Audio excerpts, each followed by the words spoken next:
నమస్తే. నేను మీ కుప్ప పద్మిని. ఇన్నాళ్ళు మీ సపోర్ట్‌ని నాకందిస్తూ, మీ ప్రేమని నాకందిస్తున్న ప్రతి ఒక్కరికి కృతజ్ఞతలు. ఇప్పుడు చూడబోతున్న ఈ వీడియో కూడా ఖచ్చితంగా మీకు ఉపయోగపడుతుంది. లైక్, షేర్ అండ్ సబ్స్క్రైబ్ చేసి మీ ఇష్టాన్ని, అలాగే మీ సపోర్ట్‌ని నాకందించండి. అలాగే ఈ వీడియో పట్ల మీ అభిప్రాయాన్ని కామెంట్ సెక్షన్‌లో కామెంట్ చేసి నాకు తెలియచేయండి. నమస్తే. నమస్తే. Welcome to our channel. నేను పద్మిని. ప్రస్తుతం మనతో పాటు ప్రముఖ ఆధ్యాత్మికవేత్త, astrologer, numerologist, gemmologist, tarot card reader, what not Tanishq గారు మనతో పాటు ఉన్నారు. మాట్లాడదాం. తనిష్క గారు నమస్తే అండి. నమస్తే మా. మేడం, ముందుగా మీకు కార్తీక పౌర్ణమి శుభాకాంక్షలండి. థ్యాంక్స్ మా. కార్తీక పౌర్ణమి అంటేనే చాలా చాలా సంతోషకరమైనటువంటి రోజు అని ఖచ్చితంగా చెప్పుకోవచ్చు. అవును. ఎప్పుడెప్పుడు వస్తుందా అని చెప్పి సంవత్సరం కాలం పాటు ఎదురు చూసేటటువంటి రోజు అని కూడా ఖచ్చితంగా చెప్పుకోవచ్చు. ప్రత్యేకంగా మీరు తమిళనాడు వాస్తవ్యులు కాబట్టి అవును. తమిళనాడు తిరువన్నామలైలో స్వామివారికి మహాకార్తికి అని చేసుకుంటారు. అవును. ఇక అక్కడ జ్యోతిని వెలిగించేటటువంటి ఆ క్రతువు మీకు అవును. నేను చెప్పాల్సిన అవసరం లేదు. లక్షలాది కొలది వచ్చి అవును. జనాలు అసలు దర్శనం నిజంగా చేసుకుంటారు. దర్శనం చేసుకుంటారు. మరి కార్తీక పౌర్ణమిని అటు తమిళనాడులో ఎలా జరుపుకుంటారు, అలాగే ఎలా జరుపుకోవాలి స్వామివారి అనుగ్రహం కోసం? అటు శివుడి అనుగ్రహము, కేశవుడి అనుగ్రహం, ఇద్దరు అవును. అనుగ్రహాన్ని పొందేటటువంటి అవును. ఏకైక రోజు అని చెప్పుకోవచ్చు. అవును. నిజం. మరి ఎలా యూటిలైజ్ చేసుకోవచ్చు ఆ రోజుని? ఓకే. ఇప్పుడు చాలా మందికి ఏందంటే ఒక పౌర్ణమి అంటేనే మనకు మామూలుగా అందరికి చాలా లక్కీగా ఇక్కడ ఫీల్ అవుతారు. ఎందుకంటే అవును. పౌర్ణమి రోజు ఏదైనా మంచి పనులు మొదలు పెడితే చాలా బావుంటుంది అని. అవును. బట్ అట్లానే ఆ పౌర్ణమి, కార్తీక పౌర్ణమి రోజు అంటే కార్తీక దీపం, యాక్చువల్‌గా దీపం అంటే ఆ జ్యోతి అనేది చాలా పవర్‌ఫుల్. ఇప్పుడు మనం ఒక ఇంట్లో ఉన్నాం. ఒక దీపం వెలిగిస్తేనే ఆ ఇంట్లో ఎంత మంచి ప్రకాశంగా ఉమ్, ఉంటుంది. ఉమ్, అసలు చీకటిగా ఉండేదానికి ఒక చిన్న దీపం అది అవును. ఎంత ఫుల్ నిండబెడుతుంది. సో, అవును. ఒక్క విషయం ఏందంటే ఆ జ్యోతి అనేది ఇంట్లో మనకు అష్ట ఐశ్వర్యంని ఇస్తుంది. ఉమ్, సో, అలానే శివుడి దగ్గర మనం ఆ రోజు అంటే ఇంట్లో కూడా చాలా మందిలో ఒకవేళ అరుణాచలం వెళ్ళలేదు అనుకునే వాళ్ళు ఇంట్లో పూజ ఎలా చేసుకోవాలనేది చెప్తాను. ఒకవేళ వెళ్ళిన వాళ్ళు అక్కడ జ్యోతి దర్శనం ఉంటుంది చూడండి. ఆ దీపం వెలిగిస్తారు కదా! అసలు ఆ కొండ మీద చాలా అంటే చాలా అవి చూస్తేనే చాలు. అవును. అసలు మళ్ళీ మనకు మరో జన్మ అవసరం ఉండదు. లేదు లేదనిపిస్తుంది. అసలు అవును. నిజంగా. అయితే ఆయన దగ్గర వెళ్లి వచ్చిన వాళ్ళు ప్రతి ఒక్కరు ఏం చేస్తారంటే నెలకు పౌర్ణమికి వెళ్తూ ఉంటారు. అవును. గిరివలం వెళ్తూ ఉంటారు. అవును. సో, అలా వెళ్తున్నప్పుడు ఏమైంది గిరి ప్రదక్షిణ వల్ల వాళ్ళకి చాలా మంచి పనులు జరుగుతూ ఉంటాయి. సో, అవును. ఇప్పుడు కూడా ఒక్కసారి వెళ్తే మళ్ళీ కంటిన్యూ చేస్తూ ఉంటారు. చాలా మందిలు బాధపడేవాళ్ళు ఈ కార్తీక దీపం ఆ రోజు తప్పకుండా స్వామి వారిని దర్శనం చేసుకుంటే మంచిది. సో, ఒక్కవేళ వాళ్ళు వెళ్ళలేదు అనే వాళ్ళు ఏం చేయవచ్చామంటే ఇంట్లో సాయంత్రం 6 తర్వాత హ్మ్. ఎందుకంటే ఆయన యాక్చువల్‌గా అంటే శివబెరుమాన్ వచ్చి ఆయన ఎలా ఉంటాడంటే అగ్ని స్థలం కదా! అది హ్మ్. శివుడిది. సో, అగ్నిలోంచిదా చాలా పవర్‌ఫుల్‌గా ఉన్న స్థలం కూడా మనందరికీ తెలిసినది. సో, ఈయన ఏం చేస్తాడంటే అసలు ఈయన గురించి మనం దీపం ఇంట్లో ఎలా వెలిగించాలంటే ఒక శివుడి ఫోటోన పెట్టుకోవచ్చు. లేదు శివలింగం ఒక చిన్న విగ్రహం స్వామివారిది ఉంటే అవన్నా పెట్టుకోవచ్చుము. హ్మ్. ఒక్కసారి ఏందంటే ఒకవేళ ఆయనకు విగ్రహంగా ఉంటే అభిషేకం చేసేసి కొంచెం వాటరు తర్వాత తేనెతో కొంచెం ఏందంటే అసలు ఇది ఉంటుంది చూడండి. అంటే రోజ్ హ్మ్. వాటర్ హ్మ్. కొంచెం పోసి తర్వాత మళ్ళీ గంధం నీళ్ళతో అభిషేకం చేసేసి ఎందుకంటే ఆయనకు అభిషేక ప్రియుడు. అవును. సో, కొంచెం అభిషేకం చేసేసి తర్వాత లాస్ట్‌లో రోజ్ వాటర్‌తో కడిగేసి ఒక చిన్న బొట్టు పెట్టేసి ఆయనకొచ్చి విభూదిని అంటారు. అంటే మీరు విభూదే. విభూది విభూదే. హ్మ్. తెలుగులో సో, విభూదే. విభూదితో అర్చన చేయవచ్చు. హ్మ్. అది ఇష్టం ఆయనకు.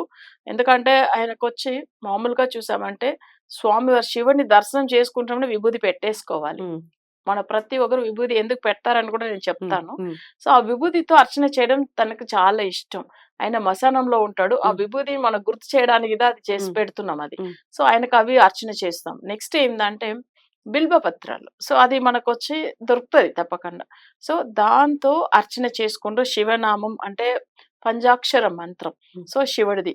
ఓం నమ శివాయ అని హ్మ్. చెప్పుకుంటూ అదేందంటే మనం అవి బిల్వ పత్రంతో అర్చన చేస్తూ అలానే ఒక 16 రూ. 1 కాయిన్ తీసుకోవచ్చు. ఓకే. సో, రూ. 1 కాయిన్ తీసుకొని కూడా ఆయనకు ఆ రోజు అంటే ఏ రోజైతే మనం దీపం వెలిగించి ఆయనకు పూజ చేస్తామో కార్తీక ఆ దీపం రోజు, ఆ రోజు ఆయనకు అర్చన చేయాలి. హ్మ్. సో, ఒక ప్లేట్ మీద అసలు ఈ కాయిన్స్‌తో అర్చన చేసి ఆయన మంత్రాలు జపం చేసి పెట్టి ఒకవేళ వాళ్ళకి ఏం సమస్య రుణ బాధలు ఉంటుందంటే అది తొలగిపోవాలని చెప్పి, హ్మ్. లేకపోతే వేరే ఆర్థిక సమస్యలు లేకపోయినా వేరే సమస్యలేమన్నా ఉంటే కూడా ఆయన దగ్గర కోరుకొని అవి ఒకరోరికి హెల్త్ ఇష్యూస్ కూడా ఉంటది. సో, కోరుకొని ఆయన అంటే పంచాక్షర మంత్రం చెప్పి ఆయనకి అర్చన చేయడం అనేది ఉంటుంది. ఆ 16 కాయిన్స్ అలానే పెట్టి అర్చన చేసిన తర్వాత హ్మ్. ఒక మంచి రోజు చూసుకొని తీసి మళ్ళీ అది బీరువాలో క్యాష్ బాక్స్ లో పెట్టేవచ్చు. పెట్టుకోవచ్చు. పెట్టిన తర్వాత సో అది కొన్ని రోజులు అంటే నెక్స్ట్ పౌర్ణమి వచ్చే లోపల వాళ్ళకి ఒక మంచి దారి చూపిస్తాడు బా. శివుడు. ఉమ్. అంటే ఎందుకంటే- కోరిక ఏదైనా ఇంకా నెరవేరేటటువంటి పరిస్థితి ఉంటుంది. ఉంటుంది ఉమ్. ఉంటుంది. ఉమ్. సో అలానే మనం బిల్వపత్రం వేసాం కదా, దాంట్లో కూడా కొన్ని బిల్వపత్రం తీసి అసలు అది కూడా సేమ్ ఆ cards తో దాచుకోవచ్చా? కలిపి దాచి పెట్టుకోవచ్చు. ఉమ్. అది కూడా మన క్యాష్ బాక్స్ లో పెట్టుకోవచ్చు, సేఫ్ గా పెట్టుకోవాలి. సో ఇంకొక విషయం ఏంటంటే ఆయనకు ఆ రోజు ఉపవాసం ఉండి చేసే వాళ్ళు ఉంటారు. ఉమ్. నిజంగా ఆ రోజంతా అసలు నైట్ మేల్కొనే వాళ్ళు ఉంటారు. ఉమ్. కానీ స్వామి వారి గురించి ఏంటంటే భక్తితో చేస్తే చాలు. ఆయనకు పెద్దగా పెట్టాలా, ఆయనకు అట్లంతా కూడా ఇష్టం లేదు. Exactly. నిజమైన భక్తి ఉంటే చాలు. సో అది మనం భక్తిగా చేసినప్పుడు ఏమైతుందంటే తను తప్పకుండా ఫలితం ఇస్తాడు. Hmm. ఈ పౌర్ణమికి మనం చేసినామంటే నెక్స్ట్ 1 month లోపల వచ్చే పౌర్ణమి లోపలనే మనకు ఒక దారి చూపిస్తాడు. Hmm. ఓకే, పెద్ద సమస్య ఉంది అంటే దానికి ఏదైనా ఇట్లా వెళ్తే మీకు మంచిది అవుతుందని దారి చూపిస్తాడు తప్పకుండా. Hmm. సో ఇంకొకటి ఏంటంటే ఆ రోజు శివుడిని మొక్కేదాని వల్ల చాలా మంది ఇప్పుడు చూసారంటే మహాలక్ష్మి కూడా ఎప్పుడు లక్ష్మి కటాక్షంగా ఉండాలంటే శివుడిని మొక్కిన రోజులు చాలా ఉన్నాయి. ఉమ్. అందులో ఆ దీపం వెలిగించి మొక్కేటప్పుడు అమ్మవారు ఆ దీప జ్యోతిలోనే ఉంటుంది అవును. కదా. సో అలా ఉన్నప్పుడు లక్ష్మీదేవియే మొక్కింది అన్నప్పుడు Right. మనం మొక్కడం ఇంకా అంతే కదా. ఇది శుక్రవారంతో వస్తున్నటువంటి పౌర్ణిమ.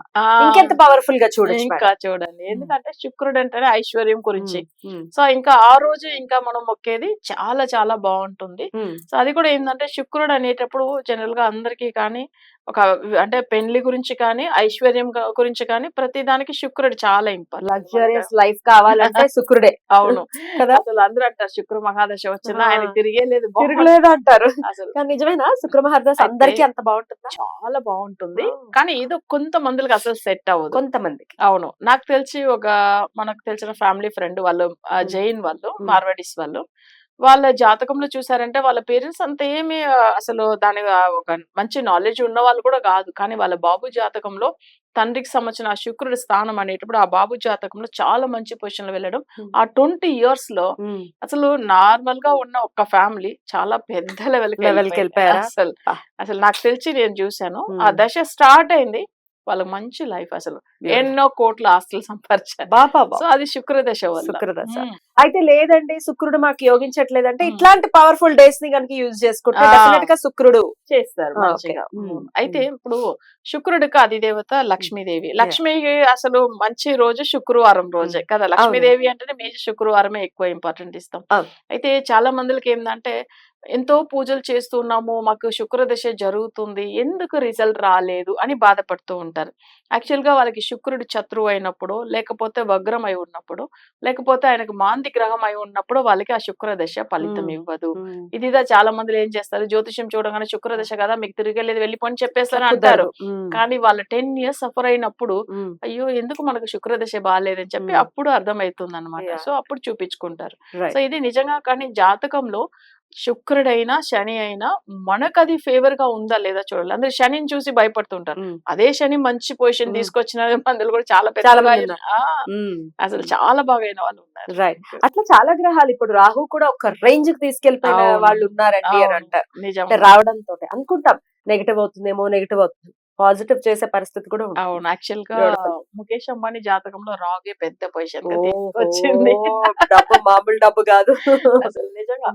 అయితే వాళ్ళు మాక్సిమం ఏమైతుందంటే రాగు వాళ్ళ కెరీర్ సంబంధించిన ప్లేస్ లో ఉన్నప్పుడు వాళ్ళకి అది నెగిటివ్ గ్రహంతో కూడి ఉన్నా కానీ వీళ్ళు ఏం చేస్తారంటే పూజలు వాళ్ళ వైఫ్ చాలా బాగా చేస్తారు. ఫాలో అవుతారు. సో అమ్మవారి పూజలు ఎంత బాగా చేసుకుంటారంటే దుర్గామాతది ఎక్కువ చేస్తూ ఉంటారు. అసలు వాళ్ళ లెవెలే వేరు, ఎందుకంటే అంత మంచిగా చేస్తారు. అవును. తప్పకుండా దేవుని నమ్మకం పెట్టుకొని చేయాలి. సో రాగు కూడా మంచిగా చేస్తారు. బ్యూటిఫుల్ అండి, చాలా అద్భుతంగా వివరించారు. ఈ 16 కాయిన్స్ తో చేసేటటువంటి రెమెడీ ఖచ్చితంగా ఈ పౌర్ణమి నాడు చేయండి అని అవును, చెప్తున్నారు. చెప్తున్నాను. ఖచ్చితంగా ఇది చేసుకుని పౌర్ణమి యొక్క అద్భుతమైనటువంటి కాస్మిక్ ఎనర్జీతో ఉన్నటువంటి డే ని మన వాళ్ళందరూ యూటిలైజ్ చేసుకోవాలి. అలాగే మీరు కూడా పర్సనల్ గా రెమెడీస్ చేయిస్తూ ఉంటారు కదా, అవును. పౌర్ణమికి ఏమేమి రెమెడీస్ చేయిస్తూ ఉంటారు మీరు? ఓకే, యాక్చువల్ గా పౌర్ణమి అనేటప్పుడు మేము ఎక్కువ గ్రహాలకు వశీకరణం ఉంటుంది. ఓకే. సో గ్రహాలు వశీకరణ పూజలు అంటే ఇప్పుడు ఒకరికి ఇప్పుడు నెగిటివ్ ఎఫెక్ట్ ఉంటుంది. ఇంట్లో చాలా భయపడుతూ ఉంటారు, ఆరోగ్యం బాగలేదని, లేదంటే అసలు ఇంట్లో గొడవలు అవుతూ ఉంటుందని. జనరల్ గా ఏంటంటే బ్లాక్ మ్యాజిక్ ఎఫెక్ట్ ఉన్న వాళ్ళు తప్పకుండా పౌర్ణమి రోజు పూజలు మొదలు పెట్టుకుంటే చాలా బాగుంటుంది. హ్మ్. అది కూడా ఏమైతుందంటే మనం చేపిచ్చే రెమెడీ వచ్చి 100% రిజల్ట్ ఇస్తున్నాం. హ్మ్. చాలా పెద్ద పెద్ద ఇష్యూస్ ఉన్నవాళ్ళు అంటే మరీ చిన్న బాధ కాదు. చాలా పెద్ద హెల్త్ ఇష్యూ ఉన్నవాళ్ళు కానీ, ఫైనాన్షియల్ విషయంలో కానీ, లేదు ఎక్కువ మా ఇంట్లో మా ఫ్యామిలీ వాళ్ళు మాకు చేతబడి చేశారు, మాకు అసలే బాలేదని అనే వాళ్ళకి ఈ పౌర్ణమి రోజులో స్పెషల్‌గా చేపిస్తాం పూజలు. చాలా పవర్‌ఫుల్ పూజ ఉంటది. రైట్. అయితే వాళ్ళకేందంటే ఫాలో అయిన కొన్ని రోజుల్లోనే వాళ్ళ బాడీలోంచి ఆ నెగెటివ్ ఎఫెక్ట్ వెళ్ళింది తెలుస్తది. బ్యూటిఫుల్. సో, అంతా మంచిగా అయిపోతారు. బ్యూటిఫుల్ అండి. ఓకే. అద్భుతం అండి. చాలా బ్యూటిఫుల్ గా ఎక్స్‌ప్లెయిన్ చేశారు. సో, డెఫినెట్‌గా ఒక పవర్‌ఫుల్ డేని మన వాళ్ళందరూ కూడా చాలా అద్భుతంగా వినియోగించుకోవాలని మనస్ఫూర్తిగా మనవి చేస్తూ కృతజ్ఞతలండి. నమస్తే.